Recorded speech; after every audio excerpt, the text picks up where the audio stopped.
changed my mindset that social media is to make me work less harder.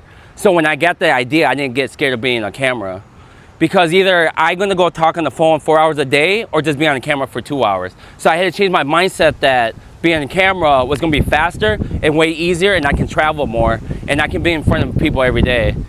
So when I first started, I did pictures only, just sold.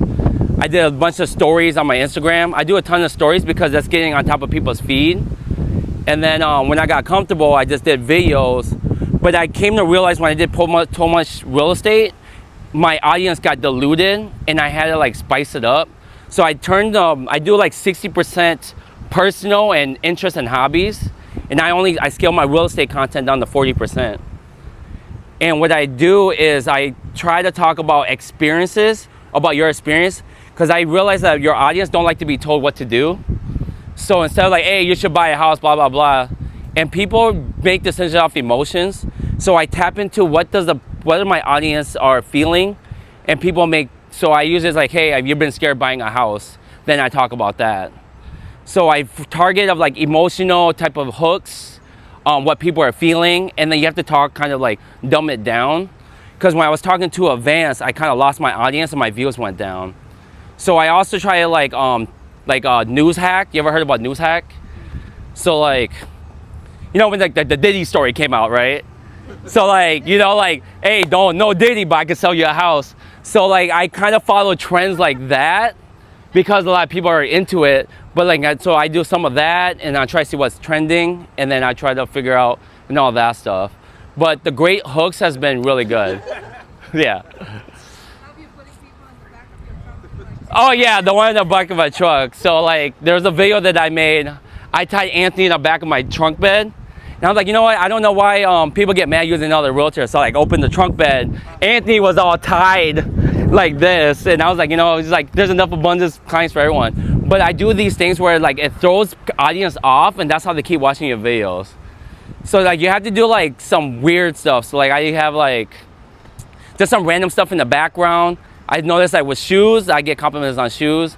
You know, outfits, cars. But I constantly post up deals.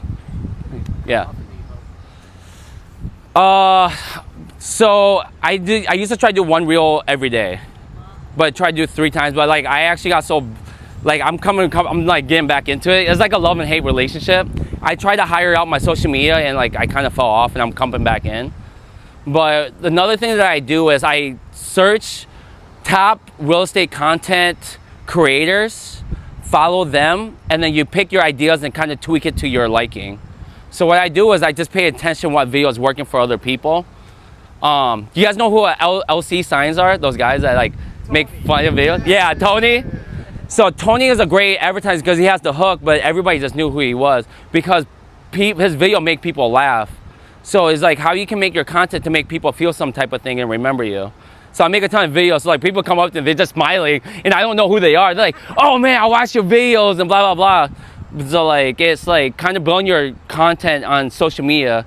Like, have you guys ever watched somebody on YouTube where you felt like you actually know the person, but you never met them? It's like that, and it's so powerful. Like now I'm going out, people's like, oh, I follow you on Instagram, blah, blah, blah. So like, it took about 6 to 8 months before I started really seeing it when I go out and people seeing it. Edit.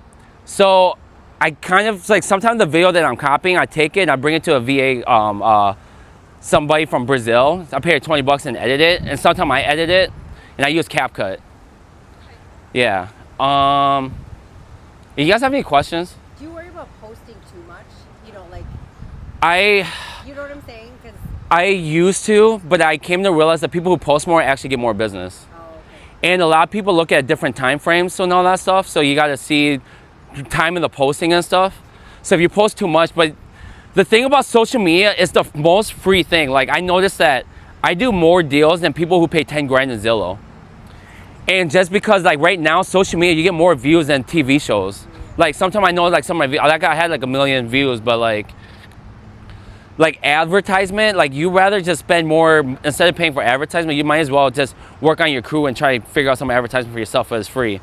So like you have to think about TikTok, Facebook, Instagram, LinkedIn, all that stuff is all free platforms.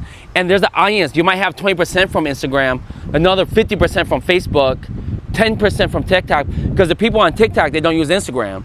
And some people on Instagram don't use Facebook, and then some people on Facebook only use YouTube. But you're missing out on free business content that can draw them to you. And another thing that I do is I partner up with people with a big audience. So I try to do like collaboration. So if there's like another creator that has like a 10,000 following, what I'm trying to do is trying to network with them, try to collab on the video, because you get to steal their audience to transfer into your audience. So you can steal people's audience by partnering up with people with bigger audience. So most of my business is all about cars. So what I do is I bring people through car content to, and then eventually they go on my page, they find out I'm a real estate agent. There's about 20-30% people really care about your real estate. Nobody really gives a shit about your real estate. People really care what you do that's fun, or like you're traveling, your food, what you're eating. Then you could take that audience and bring it to your real estate. And that's been working really good for me. So my content is all about like funny videos and cars. Shang does a lot of video on food. So she promote like restaurants, food, and she get like 40,000 views, but she get the foodies transferred into her business. And the thing we do for our clients, we take our clients to like restaurants that they never would normally pay or go to. So we're doing that for our clients. But at the end of the day, you really gotta put yourself out there, network with a lot of people, and stuff like that. Do you care more about views than likes, or is it vice versa? Or I do more views, because a lot of my friends look at my video, they're all watching, but they won't like it. So I pay attention to views, and I'm trying to see like what makes them keep watching. And then do you use the views, like the viewers, to solicit your real estate, or how do you do that? So my reels, I post, I don't know how many people you guys follow me, but I just try to check like time zone when I do the views, but like what kind of content that was I doing, and was it too boring? Was it not enough hook? The videos, when you do like low energy videos, you get less views, and your audience can feel it. So I didn't realize like high energy, when you're talking to them, it attracts, like it really attracts business to you, and then people get to know you. But you have to kind of figure out what's kind of your feel, you know what I mean? Like kind of, you know, like kind of, yeah. I guess my question is, how do you solicit your real estate into your cars? How do you bring those audience into real estate? So Or do they just reach out to you? yeah, so sometimes I do like my real estate Monday, Wednesday, and Friday, and then my fun videos on Tuesday and Thursday. Oh, got it. Okay. And then Saturday and Sunday is more fun. That's great. Right, so I kind of like mix it up. But my Facebook, I'm always consistently pasting, like 80% of my real estate deals are all from Facebook because of my network. So my main goal is always trying to get people to follow. So when I go on a network like this, I don't try to get people's numbers, I get people's social media. Because some of these realtors that got my deal, like I get most of the deals from adding realtors on my Facebook. And when I post a deal on my Facebook, they give it to me. So like there's some girl I met once, I added her on my Facebook. I made a funny reel about, hey, you looking for a fixer-upper? Let me know. She sent me a deal, we hosted, I made a quick $5,000 that day. And I only met her once from an event like this. Because that's the only way you can be in front of them. Because I can have Chris' number. I'm not gonna call him every single day like, hey, how you doing, you know? But I can be in front of Chris without him knowing, by posting every single day. And he's gonna remember me when I next time see him. And I'm probably only see him twice a year. So my goal is to start getting people's head more often without doing more work and less work. And then now my social media told that I'm a real estate investor. People are sending me deals. Hey, my mom's like, hey, I was posting that stuff, you know? So I'm always posting stuff like that, cars, food, stuff. So, yeah. Sync your Instagram and Facebook so that your posts are identical, or do you do separate? I do it identical. Yeah. And if you post on Facebook, you link your Instagram, it can do it both. But I mean, you have to figure out your audience, you know, and I think the older generation are on Facebook. So all my clients, even like the people I got from door knocking, I add them on Facebook. They moved to Florida. They see my social media posts and they still send me referrals. And they're like, hey, it looks like you're still doing well. But even when I'm not having any business to post, I'm also posting like, you know, go to like showings and I talk about, hey, check out this new house, blah, blah, blah, during showings. But when I first started as a real estate agent, I didn't even had clients. So I just walked in there, grabbed the flyer. Yo, check out this countertop. Oh, wow. It just made me look like an expert. And then sometimes I always try to find some value where your free content is better than somebody's paid content. You got them as an influencer. And I didn't realize like being an influencer is so powerful. Just kind of like Apple and Android. Some people are like are Apple, diehard Apple phone, but they'll never convert to Android because they're not a fan of it. So they're like transactional. So I'm trying to get the audience like Guy Noi, right?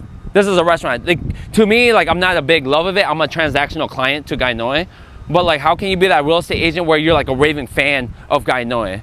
So like the content I'm trying to do is I'm trying to create a lot of fans and not transactional. So I'm trying to like strategize is like, hey, how can I make this person like, some of my clients, they'll wait for me after I come back from my vacation to use me. So I'm trying to build like that brand, that fun brand, my knowledge, personal development, and all that stuff to reconnect with people, and then I'll sell them on the real estate. What's your top performing reel? It's the funny ones and my car ones. Yeah, there's like, I don't know, there's like really funny ones. There's one where I was knocking on the door, and I was like nervous, and I was like, all right, I'll buy a house as this, and then when I knocked it, I was like, oh, I eat ass, that as a joke, and then I got nervous in the video and I walked away, and like that one like blew up. Yes, just random videos, and I got nervous. Yeah. But it's just like what it make people feel when they come to you. Like I make people laugh on social media when they come to me. They feel so good already, and it's so easy for me to close them.